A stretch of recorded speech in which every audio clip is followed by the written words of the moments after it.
In our pursuit of helping Sonic Person realize his dreams with this series, we focus mostly on mechanical parts, like his spin dashes, speed, and rings. All tricky things to build, but that ignores a component of game design that's actually even more important to the player than the technical bits, and that is level design. Now Sonic is better known for 2D game design, but there are some great 3D Sonic stages and levels out there. So I wanted to break down some of the major components of 3D Sonic stages and see how I can make my own version with a limited set of tools available in the Game Builder Garage editor. This video is sponsored by Sega, but more on that later. First would be speed sections. These are the long stretches where you get to run fast and don't have much freedom. They can be on rails, through loops, or on curves. Most of the time you'll have lines of rings along the way to guide you. These keep you moving and help provide some easy and pleasing runs between busier areas in the stages. The second would be active or combat sections. These segments are a platform or a series of platforms between the speed sections where you have to use a certain ability or defeat some enemies to proceed. Sometimes these are mini puzzles or they act as skill checks to make sure you know how to use all of your moves or abilities before moving on. They break up the fast pace of the speed sections with more intentional and active gameplay. Lastly, cinematic or unique sections. This is anything from a chase segment where you're running from a giant orca or truck, a particularly long loop that you run through that grabs your camera controls to show you a pretty vista, or cutaway gameplay like snowboarding down a busy city street. These add in a fun twist that you likely weren't expecting and really make stages memorable. You can essentially break up any 3D Sonic level into a series of these 3 section components interconnected with each other, with one or more checkpoints sprinkled in between. So we'll keep that in mind for our 3D Sonic stage now. Trying to create a proper level layout with any set of tools takes a ton of time. To keep the scale manageable, I plan to create one of each segment to make a micro level of sorts that leaves room to grow in every direction. To start, when making a level or a stage, you need to determine your bounds or limitations. In Game Builder Garage, we are limited in the objects we can put in the world, and we have already used up a lot of our available nodon. A little less than 200 out of 512. Not to mention the addition of more enemies and rings, which are going to take up a lot of nodon and connections. Sonic stages usually have long stretches of straight corridors in their speed segments, but those all need textures and backgrounds and we just don't have room for that much. So planning ahead, I want to avoid a dense level where I need to add walls everywhere. So I'm going to be taking some environmental cues from the Metal Harbor stage and Sonic Adventure 2, which is probably my favorite 3D Sonic game. I really love the Chow Gardens. Everything will be okay. This way, we can create some animated water textures for the floor and focus on simple metal platforms for the player to move on. So with all that in mind, to get going, let's head over to the programming screen and get started. Before we move on though, I would like to present today's sponsor, which is Persona 3 Reload. Persona 3 Reload is a captivating reimagining of what many consider the pivotal game in the Persona series, faithfully rebuilt with a complete graphics overhaul, modernized with tons of added and very welcome quality of life features, and all wrapped up in Persona's signature stylish UI. What's great too is that Persona 3 Reload is a self-contained story, so you don't need to have played any other games in the series in order to jump in and have fun. I picked up Persona 5 this year on a whim, devoured it almost instantly, and I'm really excited to play Persona 3 Reload since I somehow never got a chance to play Persona 3 until now. Maybe you really like turn-based RPGs with a rewarding combat system where you can exploit enemy vulnerabilities and strategize your party's builds to perfect coordination. Or maybe you really like well-told visual novel style games that you can actually sink your teeth into for a while. Well, luckily here you don't have to pick one or the other. And if you know me, you know I like my voice acting in modern games, and with reworked social links and additional voice work and actors, that is just icing on the cake for me. Persona 3 Reload is available for pre-order now and launches February 2nd, 2024 on Xbox Series X and S, Xbox One, Windows, Steam, PlayStation 5, and PlayStation 4. And there's a link in the description to learn more and pre-order. Now back to our video. Our world right now is looking pretty green and dry, so we need to start transforming it into Metal Harbor, which means we're going to change the world texture to be animated flowing waves. A quick way to do this, and one that I've used many times, is to have a constant nodon go into a timer. The timer will have the amount of time per frame, so for now it's 1 second, which is pretty slow, and then we'll have a counter nodon set to loop between 0 and whatever number of frames you'd like. I do 0 to 3, and then I add in 3 comparison nodon, 1 greater, 1 equal, and 1 less than. Then we can recycle the constant 1 to each of these, since it will be 0, which is less than, 1, which is equal to, or 2, which is greater. Then we'll just take the output of each of those comparisons to a different texture. I'm really not great at programmer art or animations, but one thing I noticed is that when you want to make something that animates slowly or minutely, you can start by finishing one design, then copy pasting, and then editing the next one, and iterating between the frames so that there's consistency in the animation. When you're texturing the world node on, you can actually also change the size of the textures in the programming screen, and that'll change how big they appear. So with ocean waves, we might want to make it bigger so that they look more natural. We'll finish that and move it out of the way. We'll also go into the world node on and make it so that it's destructive to the player object. Then we'll go into our player and make it destructible by the world. This video by its nature is less of a tutorial style and more of a devlog review. The footage runtime of me actually making this level is over an hour, so it's definitely not something that I want to have you sit through. So we're going to breeze past most parts while I give you the general overview. Then we make a little island for our Sonic person to stand on now, and we'll move on to making those platforms from Middle Harbor. Thinking in 3D is pretty tricky at first, but once you get used to it, it's not that hard. I want to make one object to be the platform base, and that's going to be invisible and non-solid so you can fall through it, and then one platform connected to the top or y negative y positive position.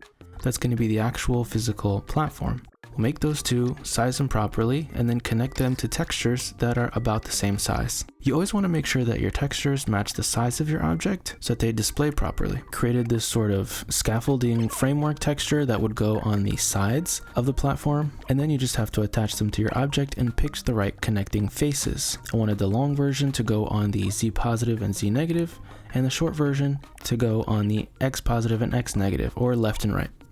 Now normally, one of the first things you do when designing a level is blocking out the spaces by using generic objects. This is probably the right way to go about it, but personally I like to make things look okay out of the box since that's going to inspire me to work harder on the project. I just feel better about things when they're not big white plain colored squares. Once I put Sonic Person on the platform though, I realized immediately that the sizes just weren't right. He was a little too big, so I had to resize everything, and I ended up shrinking the person a tiny bit so that the scale fits a bit better. Drawing textures with the mouse is not fun. I just try to recreate that general middle pipe look of the Middle Harbor platforms. And the good thing is that with Sonic levels, there's lots of repeated textures and objects. So once you have your design method for one of your platforms, it's basically just copy pasting. One thing I ran into immediately was that the world size is actually not that big in Game Builder Garage. So to make linear, long corridor levels like a Sonic game, you need to basically start all the way on the left and go all the way to the right. So having all of our character logic in the middle just didn't work out, so I shoved it over to the left nervously, hoping everything still worked, and it did. Now that we have more runway, I added 2 more identical platforms and just made sure they were all connected to the right textures. The first thing I want to do in our speed component, which is our first segment, is to test the player, to do a skill check and make sure that the player knows that they can go faster if they run for a bit or charge up a spin dash. I picked a distance where you could only clear the jump to the next platform if you've achieved a speed boost. So the player will have to learn that their speed can be increased by running or by spin dashing before they're allowed to proceed. What I'm also going to do for players who might not pick up on it immediately is use a series of rings to guide them. So I'll do 4 rings in a straight line so you know where you're supposed to go, and then I'll use 2 rings ramping up so you can see exactly where you're meant to jump. And so that as a player, you innately understand, if I'm not able to make this jump, it's because I haven't figured out how to yet, since the designer obviously means for me to jump this gap. And that's something you can do all around with your game design, is leave cues or little billboards or signs, even if they're not direct signs that are part of your world, and you can guide them when they're a little bit lost. On that second stretch, I wanted to make things a little bit more visually interesting, so I added in a few cubes similar to the ones in Middle Harbor, and we'll add more of those later, but I just wanted to introduce them now to finish up our speed segment and move on to the next thing, which is going to be the unique or cinematic. I wanted to keep it pretty simple here and create one of those big boost pads that launches you through the air so you can look around the map and take a look at the rest of the stage. And this was not a mechanic that I added, but instead a one-time event. So games that you play are filled with these everywhere. Little pieces of scripting and one-time events that only happen when a specific thing happens. Not everything needs to be a hard-coded gameplay feature. So here I just created a touch sensor that teleports the player object After resetting their physics, it launches them at a 15 speed to the right, and later I'll pair that with a sound effect and a screen effect to make the boost go up. If you wanted to, you could do something interesting to make it more like a cinematic Sonic level, which is you can make a big fish come up and try to catch you and then pause it in slow motion and play some sound effects, or just do slow motion. Maybe 1 second after you go off of the speed ramp, it would slow down and give you a chance to kind of look around and soak in the level, which would be pretty cool. Then basically through trial and error, I found out where you would land properly after going through the teleport, and I started making platforms there. And you'll notice, even though that segment was really short, we've already reached the end of the level. So what I had to do now is kind of stack platforms front to back so that we can wrap the level back around. And it's another thing you'll notice in a lot of Sonic levels is that they're very interconnected and they loop in on each other. And part of the benefit of this is that you can see other parts of the stage later on that you're going to have to tackle and kind of anticipate them as you approach. In this case, you're going to be launched by the jump pad, you're going to reach this further tip, and then you're going to have to work your way back and up the platforms that you couldn't get to before. But also in Sonic fashion, you could perform a speedrunning style skip here and rotate your player to get onto one of the higher platforms immediately if you wanted, but you'd have to be comfortable enough with the controls to know you can do that. I ended up using different sizes of those box platforms that you have to jump on and use to sort of climb onto the final platform, and that is our action segment. So our speed segment was the long run, doing a skill check with a sped up jump. Then we have our cinematic section, which is the big flight through the air, but you can increase how dramatic that is using slow motion or animations like with the fish. And then finally, an action segment, or a slow and controlled portion, which is when you hit a box at the end of your long jump. Immediately, the player can't just speed through this. They have to manually turn around, adjust their camera, then they have 2 enemies to defeat while climbing up these stairs before they could get to the end of the stage. So to really slow down the gameplay in the action segment, while still letting players who are better at the controls kind of flow through it. Then I'm going to keep the rings, guiding the player around and up the stage until they get to the top platform. Now at the top platform, I wanted to do a final skill check where the player needs to spin dash from a full stop and use that momentum to clear the distance to the end ring or the goal ring where the level ends. Now 2 things should help the player understand this. One is ring placement. So I did the thing where I placed 2 rings in an arc away from this single point. So you know, or you can trust that you should be able to go that way. Then I recreated the platform texture but added a little spinning diagram on the floor with an arrow. So when you get to the top, player will look around, think, hey, I wonder if I can get there, and then the rings will instill some confidence, they'll look at the floor, and hopefully it'll all click.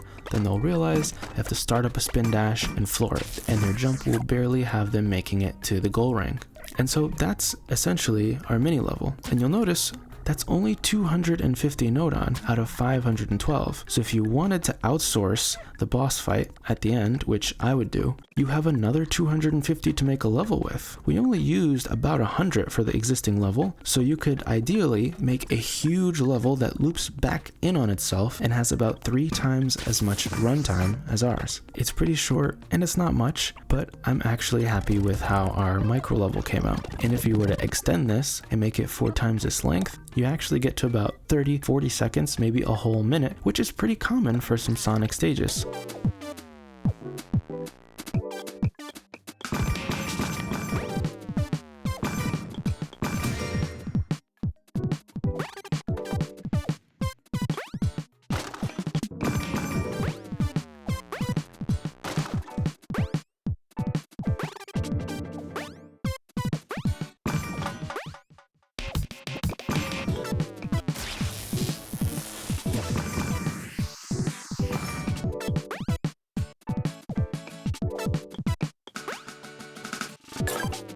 And there's lots of things you can do to polish this up, like add extra objects and effects, or things in the water that are just going to enhance the visuals of the stage. But I'm happy with what we did, and I'm pretty sure the next and final part of the series will be a boss fight. I'll see you then. Have a lovely day. Too late, Sonic! I am now Forklift certified!